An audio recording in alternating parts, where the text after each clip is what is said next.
كيفكم يا جواكر؟ اليوم مقطع عن المشاهير. اخي المشاهير مفظعين، ما في مشهور الا ما بفظع. طبعا الممثلين اللي بيشتغلوا تمثيل اخي، خير بمجال التمثيل اخي، بيجيك الممثل اخي بيعمل مقابله، الله وكيلك يفضح عرض المقابله، بده يطلع ترند، بده يجيب مصاري مشاهدات، شلون كيف وضع، معلش سبوه، ضغطوا عليه، اي شيء، المهم يجيب مشاهدات ومصاري. اعطيني اول ممثل او ممثله مش مهم يعني، جاذبه وماشي. فكر للحظة، طلع منه للوقت، طلع برات الوقت، برات الصفحة كلها، طلع برا غلط لتشتاق ترجع تفوت لجوا صح. تعطي الحكم، الله يكسر ايديك، انت طالع من الصف الاول طرد بس بسبب المادة العربية. بقت نار، ولو حتى نارك هلأ مش عالية ولعانة، مش غلط تبقى جمرة بس ما تطفي نارك. شو بتذكرني هاي؟ بتذكرني لما كان باللغة العربية يجينا مثلا اكتب موضوع تعبير 200 كلمة مثلا او 100 كلمة يلي هو، فكنا شو نعمل احنا؟ نتم ندحوش حكي لحتى يطلع معنا 200 كلمة ناخذ لعلامة الموضوع. هي بتذكرني فيها. من زمان كنا ننقل حجار من العدس، صرنا اليوم ننقل عدس من الحجار. بتقول لك كنا ننقي العدس من الحجار يلي هو انتم سمعتوها، يعني نحن كنا نطبخ مجدرة بالعدس، اليوم نحن صرنا نطبخ مجدرة بدون عدس بحجار بس هذا الفرق على فكرة. انا هيك فهمتها، اللي فهمها بطريقة ثانية اللي اياها.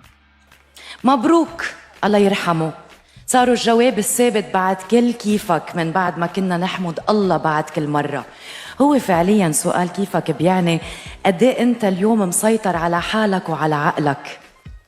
طلعوا بالحياة الناس كتار، بس طلع ناس قليل.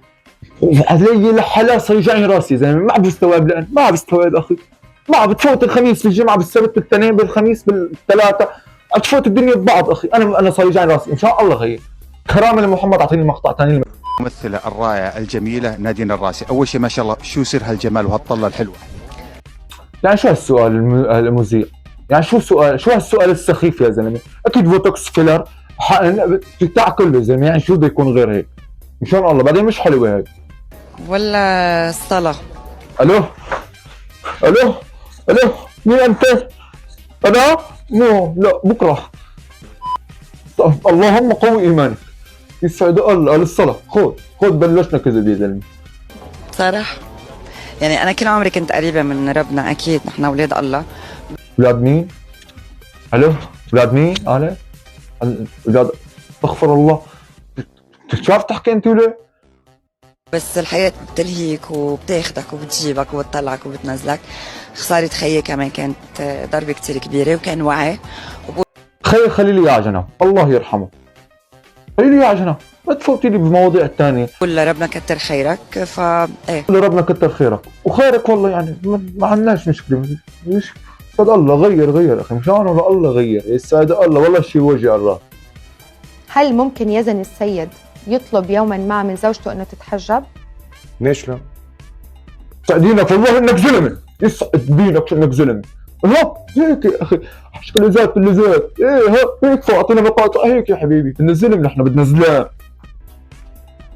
بس انا ما بطلب، انا بس لفهمك. لا هيك نزعتها انت، نزعتك، حاسك انك خايف. انا والله بتقطع ليش؟ خليك مصمم على قرارك اخي، شو مالك؟ والله حاسس اني خايف. هذا اجته لحظه ادراك، قال لك لا انا شو حكيت، هلا برجع البيت باكل قت من مرتي. انا عم اقول لك امي بتدرس دين، اخواتي مو محجبين. والله حلو، اذا هيك انت اقنعتني انك زلمه، بس شلون بدي اقول لك انت مش زلمه يا اخي، خلص هيك اريح. لا ما شلون امك تبع دين، اخواتك مش متحجبين، انت وين رحت طيب؟ انت وين رحت؟ ملكش راي انت، ملكش قرار، ملك اي شيء انت، لا لك قرار ولا لك راي.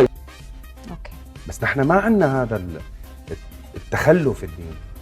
ما عندنا تخلف اخي، هن هن اوبن ناي، شو بيقولوا لي اوبن ناي، مضبوط حكيتها؟ كثير منفتحين، كثير منفتحين. والتعصب الديني لا. بس لك كلمه يا حبيبي، الحجاب لا تعصب، تمام، ولا شيء، هو فرض، مثل ما انت بتصلي الفرض، في الحجاب فرض بكل بساطه، هذا مو تعصب ابدا. نحن مثلنا مثل كل سوريا، يعني لنختصر الموضوع، بكل البيوت بسوريا في محجبه وفي مو محجبه. بكل بيوت سوريا في مقارن، مو مقارن، مقارن وفي مش مقارن. هيك لازم تقولها انت، هاي الاصح، انا عم بصحح لك. مشان الله لا صار راسي يوجعني يا زلمه، اعطيني غنيه روق فيها راسي. أثروديل أثروديل قرو عم شفرو ونهرو عم بهرو. هي مش سلفة وخرجي، حسها غسالة بتعني يا زلمه، مش غنيه هي، مش عم بتغني هي يا شباب، والله مش عم بتغني، حسها غسالة عم بتغني. طيللوخ طيللوخ. طيب لك واحد شق لك راسك. هي بتذكرني ما تكون انت عم تدور على اليوتيوب على شيء اغنيه اجنبيه، مثلا بتحط هيك اترلا طيللو طيللو طيل لك شيء شلك راسك. شنو بك؟ يجي واكل.